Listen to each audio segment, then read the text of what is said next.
श्रीमद् भगवद गीता को दुनिया में सबसे ज्यादा पढ़ा गया है और सबसे कम समझा गया है, क्योंकि श्रीमद् भगवद गीता का ज्ञान सिर्फ उसी व्यक्ति को समझ में आएगा जो अपने जीवन में आगे बढ़ना चाहता है। जैसे कोई अपनी तकलीफों को पार करके आगे निकलना चाहता हो, या कोई जीवन में सफलता को प्राप्त करना चाहता हो, या फिर अपनी जिंदगी जीने के तरीके को बेहतर बनाना चाहता हो। वास्तविकता में गीता मनुष्य के जीवन को हर तरह से बेहतर बनाती है। इसीलिए जो इंसान जीवन में कुछ करना चाहता है उसे ही गीता का ज्ञान समझ में आएगा, लेकिन जो सिर्फ मनोरंजन या सिर्फ जानकारी बढ़ाना चाहता है तो वो गीता के असली अर्थ को कभी समझ नहीं पाएगा। वास्तविकता में गीता का असली काम यही है कि आपकी हर समस्या का हल आपको देना, आपके हर प्रश्न का उत्तर आपको देना और आपको जिंदगी में आगे बढ़ने के लिए सही रास्ता दिखाना।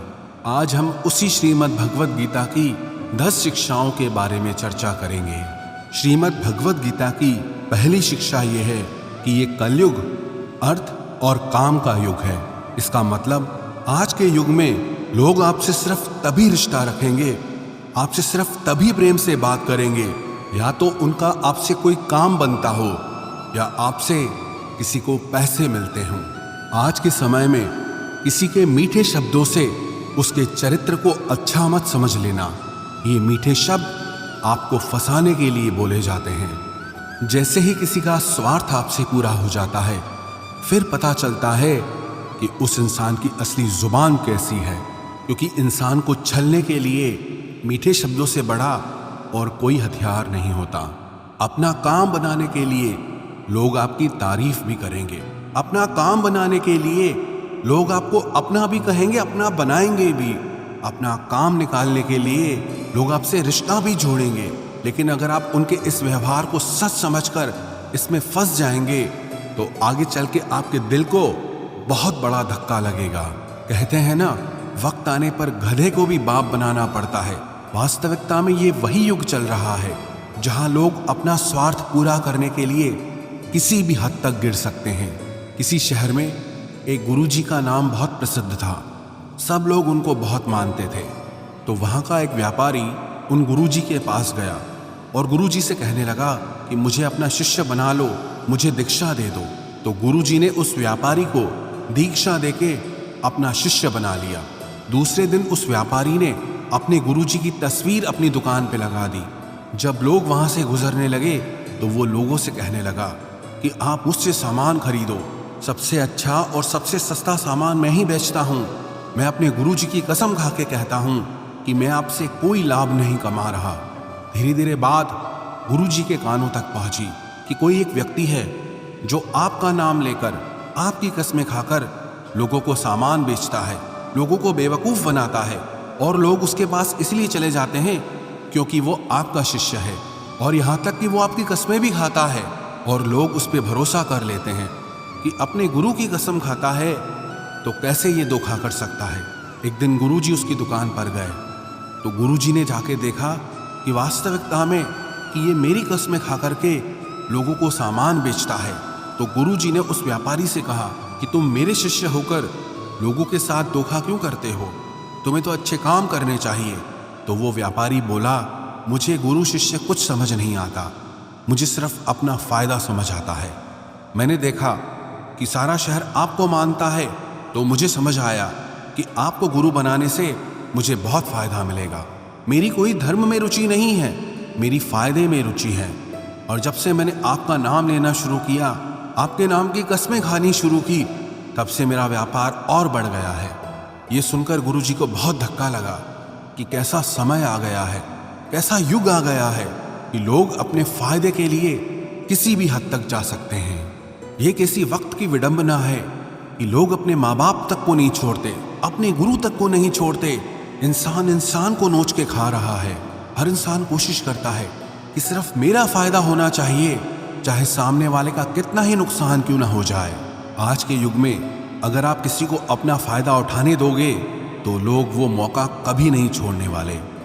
इसलिए किसी के मीठे शब्दों में, किसी की अपनेपन की बातों में कभी मत फंसना, बल्कि आंखें खोलकर इंसान को परखना सीखो, सच्चाई को देखना सीखो, सबसे ज्यादा धोखा इंसान इंसान के साथ अपनेपन की आड़ में करता है कि तुम तो मेरे अपने हो, तुम तो मेरे खास हो, तुम तो मेरे दिल के करीब हो, तुम्हारे साथ मैं ऐसा कैसे कर सकता हूं। कभी ऐसा हुआ है क्या कि जिसे आप जानते ही ना हो वो आपको चोट पहुंचा जाए। अक्सर आपको चोट वही लोग पहुंचाते हैं जो आपके अपने होते हैं, जो आपके दिल के करीब होते हैं। गीता का इतना अद्भुत ज्ञान, महाभारत की ऐसी लड़ाई पराये लोगों में नहीं थी, ये भाइयों की लड़ाई थी, एक ही परिवार की लड़ाई थी और करोड़ों लोग उस लड़ाई में मारे गए। क्यों? क्योंकि अपना ही अपने का सुख नहीं देख पाया, अपना ही अपने की खुशी से जलता रहा। आपने कभी गौर किया, आप जिसे भी ये कह दोगे ना कि वो आपके लिए खास है, कि आप उसे अपना मानते हैं, देखना आज नहीं तो कल वो आपको चोट जरूर पहुंचाता है।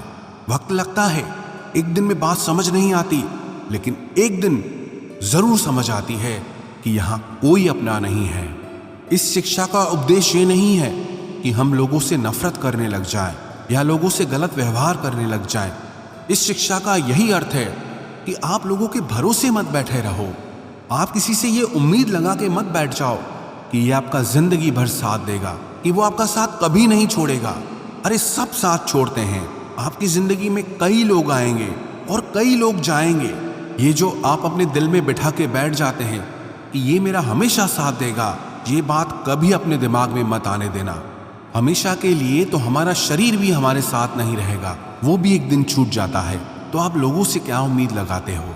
याद रखना, किसी के साथ अगर बहुत ज्यादा नेह लगाओगे, मोह लगाओगे तो दुख तो सहना ही पड़ेगा। लेकिन अगर आप इस संसार में सब लोगों से बाहर से चलोगे, ऊपर ऊपर से चलोगे, तो आपको कोई चोट नहीं पहुंचा सकता। श्रीमद् भगवद गीता की दूसरी शिक्षा यह है कि जो इंसान स्वयं से खुश नहीं, वो दुनिया में किसी भी चीज से खुश नहीं हो सकता। आज के समय में अधिकतर लोग खुशी के लिए भटकते रहते हैं। उनकी खुशी उनके वर्तमान में नहीं होती, या तो उनकी कल्पनाओं में होती है या उनके भविष्य में होती है। जिस इंसान की खुशी इस पल में नहीं है, वो खुशी के लिए हमेशा भटकता रहता है। जो इंसान अपने आप से ही खुश नहीं, अगर वो किसी रिश्ते से भी जुड़ेगा तो उस रिश्ते में भी उसे दुख ही मिलेगा। अगर वो किसी काम से जुड़ेगा तो उस काम में भी उसे दुख ही मिलेगा। वो जहां जाएगा अपने साथ अपने दुख की ऊर्जा साथ ले जाएगा। याद रखना, जगह बदलने से, रिश्ते बदलने से, काम बदलने से खुशी नहीं आती, लेकिन इंसान खुद को बदल दे तो जिंदगी में खुशियां जरूर आती है। जो लोग खुद से खुश नहीं होते, वो खुशी के मौके पे भी कोई ना कोई दुख ढूंढ लेते हैं। वास्तविकता में खुश रहना और दुखी रहना एक माइंड की प्रोग्रामिंग है, एक मेंटल ट्रेनिंग है। अगर आपने अपने माइंड को बार बार हर चीज में उदास होने की ट्रेनिंग दे रखी है, दुखी होने की ट्रेनिंग दे रखी है, तो धीरे धीरे आपका मन खुश होना ही भूल जाएगा। लेकिन अगर आपने अपने मन को छोटी छोटी बातों पे खुश होने की आदत डाली है, तो आप जिंदगी के हर पल में खुशियों को जी पाएंगे। इतनी सी बात अगर किसी को समझ में आ जाए कि खुशियां और दुख हमारे माइंड की प्रोग्रामिंग से चलती है, तो आप अपनी जिंदगी को खुशहाल बना सकते हो, या फिर आप अपनी जिंदगी को दुखों के अंधेरे में धकेल सकते हो। इसीलिए इसे समझना बहुत जरूरी है। जीवन में अगर खुश रहना है तो छोटी छोटी चीजों में भी खुशियों को देखने की नजर होनी चाहिए, नहीं तो बड़ी से बड़ी खुशी में भी आपका मन दुख ही ढूंढ लेगा। श्रीमद् भगवद गीता की तीसरी शिक्षा यह है कि इस दुनिया में हारे हुए इंसान की, तकलीफ में पड़े इंसान की कोई मदद नहीं करता, और अगर कोई इंसान थोड़ा सा भी सफल हो जाए तो उससे कोई खुश नहीं होता। इसीलिए अपना दुख किसी को मत बताओ और अपनी खुशी किसी के आगे मत जताओ। आप अगर अपने दुख दुनिया के आगे शेयर करोगे, लोगों के आगे शेयर करोगे, तो लोग आपसे दूर भागना शुरू कर देंगे, क्योंकि उन्हें पता है कि जितना इसके पास रहेंगे इसके दुखड़े सुनने पड़ेंगे और ये कभी भी हमारी मदद मांगेगा। इसलिए बेहतर है इससे दूर ही रहो। और जैसे ही आप सफल हो जाते हैं तो लोगों को वो भी अच्छा नहीं लगता। ये दुनिया भी बड़ी अजीब है। दुखी इंसान की मदद नहीं करती और जो इंसान खुश है उसे खुश नहीं रहने देती। उसकी खुशी से भी लोगों को तकलीफ होती है। आपने हजारों बार ये सुना होगा कि दुख में कोई किसी का साथी नहीं होता, तो भी लोगों को समझ नहीं आता, तो भी लोग दूसरों को जाके अपने दुख बताते हैं, दूसरों से उम्मीद लगाते हैं कि वो उनकी मदद करेंगे। कोई क्यों करेगा किसी की मदद, और क्यों खुद को इतना कमजोर बनाना कि दूसरों की मदद की जरूरत पड़ जाए? और क्यों आप अपनी खुशियों को दूसरों को बताए बिना नहीं जी सकते? कई लोगों को आदत होती है, जब तक अपनी सफलता के बारे में, अपनी खुशियों के बारे में 10-20 लोगों को नहीं बता देंगे, तब तक उनका मन भरता ही नहीं है। इसीलिए ही जब आप अपनी खुशियां लोगों को बार बार बताते हो, तब आपके बनते हुए काम भी रुक जाते हैं, बनते हुए काम भी बिगड़ जाते हैं, क्योंकि काम बनने से पहले ही आप अपनी योजना के बारे में सबको बता देते हो। जब तक आप सफल हुए नहीं हो, किसी को कुछ मत बताओ। जब तक आपकी योजनाएं पूरी नहीं हुई हैं, किसी को कुछ मत बताओ। और जिस दिन आप सफल हो जाओगे, जिस दिन आपकी योजनाएं पूरी हो जाएंगी, तब आपको बताने की जरूरत ही नहीं पड़ेगी। लोगों को अपने आप आपकी सफलता दिख जाएगी। इसलिए चाहे आपकी खुशी हो, चाहे आपका दुख हो, उसे अपने तक ही रखना चाहिए। श्रीमद् भगवद गीता की चौथी शिक्षा यह है कि मनुष्य का आहार सात्विक और संतुलित होना चाहिए। कलयुगी आदमी कहीं भी कुछ भी खा लेगा। जिस इंसान को ये समझ नहीं कि क्या खाना चाहिए, कितना खाना चाहिए, कहाँ खाना चाहिए, कैसे खाना चाहिए, वो जीवन की ऊंचाइयों को कभी नहीं छू सकता। आजकल अधिकतर लोग बस स्वाद के पीछे पागल हो गए हैं। कई लोग तो कहते हैं हमारे शहर से 50-100 किलोमीटर दूर एक जगह है, वहाँ खाने का टेस्ट बहुत अच्छा है। दिल्ली से 2 घंटे दूर पराठे बहुत अच्छे मिलते हैं, वहाँ हम रेगुलरली पराठे खाने चाहते हैं। 2 घंटा जाना, 2 घंटा आना, सिर्फ एक छोटी सी जुबान के स्वाद के लिए।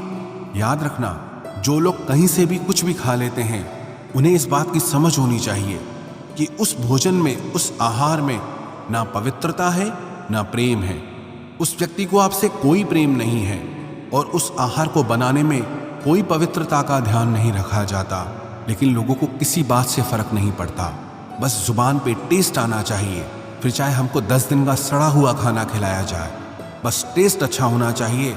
चाहे उस खाने में गंदगी भरी हो, लेकिन हमारी जुबान को उसका टेस्ट अच्छा लगना चाहिए। आज के समय में लोगों के खाने पीने का कोई नियम नहीं है, कोई धर्म नहीं है। सुबह हो, दिन हो, शाम हो, रात हो, जब मन किया तब खाना है। चाहे शरीर बीमार ही क्यों ना हो जाए तो भी खाना है, चाहे बॉडी को सूट भी नहीं कर रहा तो भी खाना है। मैं नासिक गया था, वहां पर लोगों ने बताया कि यहाँ मिसल पाव खाने के लिए लोग 2 से 3 घंटे लाइन में खड़े रहते हैं। प्रणाम है ऐसे लोगों को जो एक जुबान के स्वाद के लिए घंटों लाइन में खड़े हैं। ऐसी और भी कई जगह है जहाँ पे लोग जुबान के स्वाद के लिए घंटों लाइन में खड़े रहते हैं। कमाल के लोग हैं, जब रास्ते पे गाड़ियाँ चलाते हैं तो ट्रैफिक में ऐसे भागते हैं जैसे दुनिया में कहीं कोई भूकंप आया हो। 1 सेकंड भी लोगों से रुका नहीं जाता है, गाड़ियां एक दूसरे के ऊपर चढ़ा देनी है, बस हमें भागना है। लेकिन जब खाने की बात आती है तो लोग घंटों लाइनों में खड़े हो जाते हैं। आज के समय में लोगों ने जुबान के स्वाद को बहुत ज़्यादा इंपॉर्टेंस दे रखी है, जिसे खाना ही उनकी ज़िंदगी का लक्ष्य है। लेकिन श्रीमद् भगवद गीता सिखाती है कि इंसान जैसा आहार खाता है वैसा ही उसका मन होता है, वैसे ही काम करता है, वो वैसे ही एक्सपीरियंसेस को फील करता है। श्री कृष्ण कहते हैं कि सात्विक अन्न से मन सात्विक होता है, शांत होता है, खुश रहता है। और जो तामसी और राजसी आहार करते हैं उनका मन चिड़चिड़ा होने लगता है। ऐसे लोगों को बहुत जल्दी गुस्सा आ जाता है, मन भी अशांत रहता है। जो खाना आप अपने शरीर में डाल रहे हैं उससे हल्के में मत लेना, वही आपका विचार बनने वाला है और वही आपका अनुभव बनने वाला है। श्रीमद् भगवद गीता के 6ठे अध्याय में भगवान श्री कृष्ण ने अर्जुन को भोजन के बारे में विस्तार से बताया है कि भोजन 3 प्रकार का है, सात्विक, तामसिक और राजसी। सात्विक आहार आपके शरीर की उम्र को बढ़ाता है, आपके मन को सुख देता है, आपके माइंड में आपको सेटिस्फेक्शन देता है, जीवन को खुशी देता है, और ऐसा आहार रसमय होता है। राजसी आहार दुख, शोक और रोग उत्पन्न करने वाला होता है। इसीलिए बहुत ज़्यादा गर्म, तीखा और जलन पैदा करने वाला खाना रजोगुणी आहार कहा जाता है। और जो खाना घंटों पहले बनाया गया हो, जीवों की हत्या करके बनाया गया हो, बहुत अपवित्रता से बनाया गया हो, बहुत ज़्यादा गर्म, बहुत ज़्यादा तीखा और खट्टा हो, या जिसमें नशीले पदार्थ डाले जाते हों, ऐसा खाना तमोगुणी आहार कहा गया है। और इनमें से जैसा आप खाना खाएंगे वैसे ही आपकी बुद्धि होगी, वैसे ही आपका जीवन बनने वाला है। इसलिए श्रीमद् भगवद गीता ये सिखाती है कि अगर आप जीवन में खुश रहना चाहते हो तो हमेशा सात्विक और संतुलित आहार ही करना चाहिए। श्रीमद् भगवद गीता की 5वीं शिक्षा ये है कि खुद को ऐसा कभी मत बनाओ कि लोग आपका इस्तेमाल करके चले जाएं। खुद को ऐसा कभी मत बनाओ कि लोग आपको चोट पहुंचाकर चले जाएं। अपने आप को कभी भी बेचारा बना के नहीं जीना चाहिए। इससे लोग आपको अच्छा नहीं मानेंगे बल्कि आपका फायदा उठाएंगे। आपको कैसा बनना है ये आप पे निर्भर करता है। अगर लोग आकर के आपको आसानी से चोट पहुंचा जाते हैं, आपका इस्तेमाल करके चले जाते हैं, तो आपको गौर करना चाहिए कि ऐसा क्या कारण है कि लोग आपको आसानी से चोट पहुंचा देते हैं। क्योंकि कई लोग दुनिया में ऐसे होते हैं जिनसे बात करने में भी लोगों को डर लगता है। जिस इंसान का मन मजबूत है उसे कोई चोट नहीं पहुंचा सकता, लेकिन जो इंसान मन से ही कमज़ोर है उसे चोट पहुंचाना बहुत आसान हो जाता है। इसलिए ये बहुत ज़रूरी है कि आपका मन मजबूत होना चाहिए, आपके विचार मजबूत होने चाहिए। कमज़ोर मन और कमज़ोर विचारों के साथ जियोगे तो जगह जगह आपको चोट ही लगती रहेगी। इसलिए अपने आप को ऐसा कभी मत बनाओ कि आपको कोई भी चोट पहुंचा के चला जाए। श्रीमद् भगवद गीता का 6वां उपदेश यह है कि मनुष्य को दुष्कर्म का त्याग करके हमेशा सत्कर्म करते रहना चाहिए। जब मनुष्य किसी भी कर्म को सिर्फ और सिर्फ अपने स्वार्थ के लिए ही करता है, तब वो अपने स्वार्थों की पूर्ति करते करते कब दुष्कर्मों में लग जाता है, कब बुरे कर्मों में लग जाता है, उसे पता ही नहीं चलता। लेकिन जब कर्म को करते हुए मन में निस्वार्थ भाव आता है, लालच का भाव नहीं आता, तो वो इंसान बुरे कर्मों से बचा रहता है। क्योंकि लालच ऐसी चीज़ है जो अच्छाई और बुराई की समझ खत्म कर देती है, सही गलत का फर्क मिटा देती है। इसलिए जो इंसान अपनी लालच, अपना स्वार्थ नहीं छोड़ सकता, वो कभी किसी का भला नहीं कर सकता। ऐसा इंसान न समाज की सेवा कर सकता है, न लोगों की सेवा कर सकता है, न अपने देश की सेवा कर सकता है। क्योंकि उस इंसान का लक्ष्य सिर्फ और सिर्फ अपना फायदा निकालना होता है, सिर्फ अपना पेट भरना होता है। एक लालच से भरा हुआ प्राणी जुर्म करने में भी देर नहीं करता, कोई अपराध करने में भी देर नहीं करता। इसलिए जीवन में अपने स्वार्थ से थोड़ा ऊपर उठकर जीना चाहिए। क्योंकि कर्म का चक्कर ऐसा है, जिसने जो किया है उसका फल उसे ज़रूर मिलता है। जिसने जो बीज बोया है उसका फल उसे ज़रूर मिलेगा। अगर किसी ने कांटे बोए हैं तो उसे कांटे ही मिलेंगे। अगर किसी ने फूल बोए हैं तो जिंदगी भी उसका फूलों की तरह स्वागत करेगी। श्रीमद् भगवद गीता का 7वां उपदेश यह है कि जिस इंसान को अपनी जिंदगी में, अपने आसपास की दुनिया में, अपने रिश्तों में हमेशा सब कुछ बुरा ही दिखाई देता है, सब कुछ गलत ही दिखाई देता है, ऐसा इंसान बहुत जल्दी ही डिप्रेशन में चला जाता है। जो इंसान अपनी जिंदगी में एक भी खुशी नहीं ढूंढ पाया, खुश रहने का एक भी कारण नहीं ढूंढ पाया, उसके हैप्पी हार्मोन्स धीरे धीरे कम होने लगते हैं और अकेलापन, उदासी, डिप्रेशन उसके जीवन में बढ़ने लगते हैं। माना कि बाहर की परिस्थितियों को आप कंट्रोल नहीं कर सकते, लेकिन उन परिस्थितियों में आपको खुश रहना है या आपको दुखी होना है, ये पूरा चुनाव सिर्फ आपका है। कई लोग कहते हैं कि ऐसी परिस्थितियों में कोई कैसे खुश रह सकता है, तो फिर दुखी रहो। और अगर दुखी रहना नहीं पसंद तो फिर अपनी परिस्थितियों को बदलने की कोशिश करो। और कोई ऑप्शन नहीं है आपके पास, या तो जो परिस्थिति चल रही है उसमें खुश रहो। अगर वो परिस्थिति पसंद नहीं आ रही है तो उस परिस्थिति को बदल दो। लेकिन अगर आप दोनों नहीं कर पा रहे तो आप हमेशा पिसते रहोगे, क्योंकि ना तो आप परिस्थिति बदल पा रहे हो, ना ही आप अपने विचार बदल पा रहे हो। खुश रहना है तो दोनों में से एक चीज तो बदलनी ही होगी, या तो परिस्थिति बदलो या फिर अपने मन के विचार बदलो। और अगर दोनों नहीं बदल सकते तो फिर दुखी रहने के लिए तैयार रहो। श्रीमद् भगवद गीता की 8वीं शिक्षा यह है, किसी बेकसूर इंसान के साथ धोखा करना, उसका बेवजह जानबूझकर दिल दुखाना इस दुनिया का सबसे बड़ा पाप होता है। श्री व्यासदेव जी महाराज, जिन्होंने महाभारत की रचना की, 18 पुराणों की रचना की, उनसे किसी ने पूछा कि आपने इतने सारे शास्त्र लिखे, इतनी किताबें लिखी, इतना कोई कैसे पढ़ सकता है? आप इन सारी किताबों का सार बता दो, एक ही शिक्षा में बता दो कि इन सब ग्रंथों में लिखा क्या है। तो व्यास जी बोले, परोपकाराय पुण्याय पापाय परपीडनम अष्टादश पुराणेषु व्यासस्य वचनम द्वय। व्यास जी कहने लगे कि मैंने सारे शास्त्रों में कुल 2 बातें खास रूप से लिखी हैं, कि मेरे लिखे गए सारे शास्त्रों का सार सिर्फ 2 बातों में समाया है। एक, कि किसी के दिल को खुश करना सबसे बड़ा परोपकार है, सबसे बड़ा धर्म है, और किसी के दिल को दुखाना, किसी के मन को चोट पहुंचाना सबसे बड़ा पाप है। श्रीमद् भगवद गीता की 9वीं शिक्षा यह है कि जब तक आप औरों से सम्मान की उम्मीद करते रहोगे तब तक आपका अपमान होता ही रहेगा। जब तक आपको ये इच्छा है कि कोई आपकी कदर करे तब तक आपकी कोई कदर नहीं करेगा। सम्मान चाहने वाले का अपमान निश्चित ही होता है। आप कभी गौर करना, जिस इंसान को सम्मान की सबसे ज्यादा लालच होती है वो इंसान जगह जगह पर खुद को अपमानित महसूस करता है।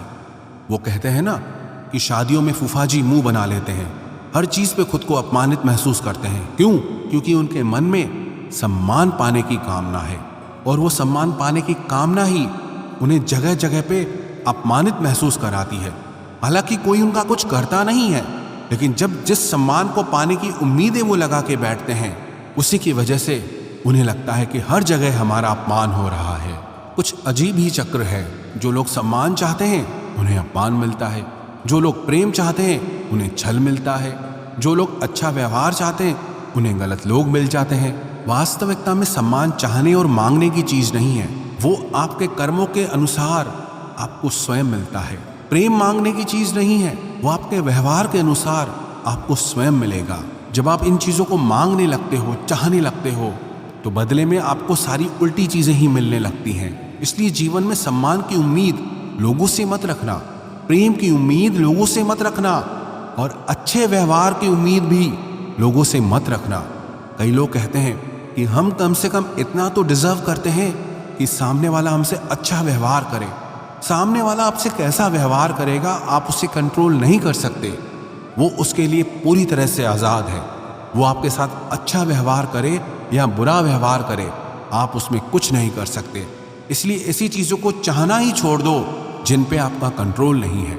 हाँ, अच्छा व्यवहार करना वो आपके हाथ में है, लोगों को प्रेम देना वो आपके हाथ में है, लोगों के साथ सम्मान से चलना वो आपके हाथ में है, लेकिन बदले में ये चीज़ें खुद के लिए चाहना वो आपके हाथ में कभी नहीं हो सकता।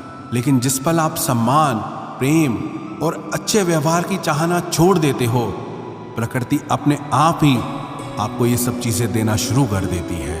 श्रीमद् भगवद गीता की 10वीं शिक्षा यह है कि अगर दुख से छूटना चाहते हो तो जो कुछ भी जिंदगी में आपको ईश्वर ने दिया है, चाहे वो कोई इंसान हो या कोई जॉब हो या घर हो, आपके पास जो भी कुछ है उसके लिए दिन में 3 बार ईश्वर का धन्यवाद जरूर करें।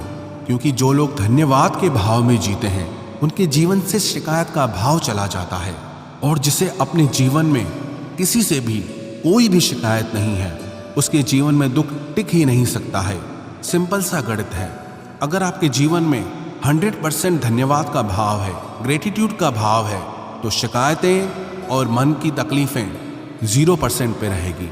लेकिन अगर आपके जीवन में 50% धन्यवाद का भाव है, 50% शिकायतें हैं, तो जीवन में दुख और सुख दोनों आते जाते रहेंगे।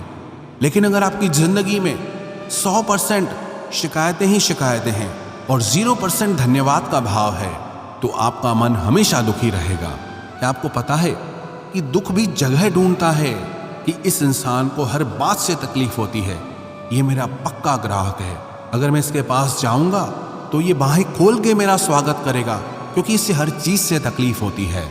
याद रखना, जीवन में शिकायतें जितनी ज्यादा होगी दुख भी उतना ज्यादा होगा, और जिंदगी में जितना धन्यवाद का भाव होगा, ग्रेटिट्यूड का भाव होगा, जीवन उतना ही आनंद से भर जाएगा। ईश्वर को धन्यवाद हम ईश्वर के लिए नहीं करते हैं, हम खुद के लिए करते हैं।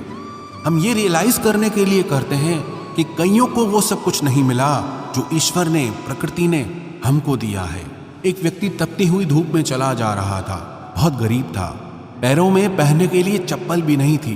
ऊपर से तेज धूप पड़ रही है और गर्मी से उसके पैर जल रहे हैं। वो धूप में चला जा रहा था और ईश्वर से शिकायत कर रहा था कि हे ईश्वर, यह है तेरा न्याय, मुझे इतना गरीब बनाया है, क्या दिया है तुमने मुझे? इतनी तेज धूप है और मेरे पास पैरों में पहनने के लिए चप्पल तक नहीं है। वो ईश्वर से शिकायतें कर ही रहा था, तभी उसके सामने से एक व्यक्ति गुजरा जो जमीन पे घसीट घसीट के चल रहा था, क्योंकि उसके पास पैर ही नहीं थे।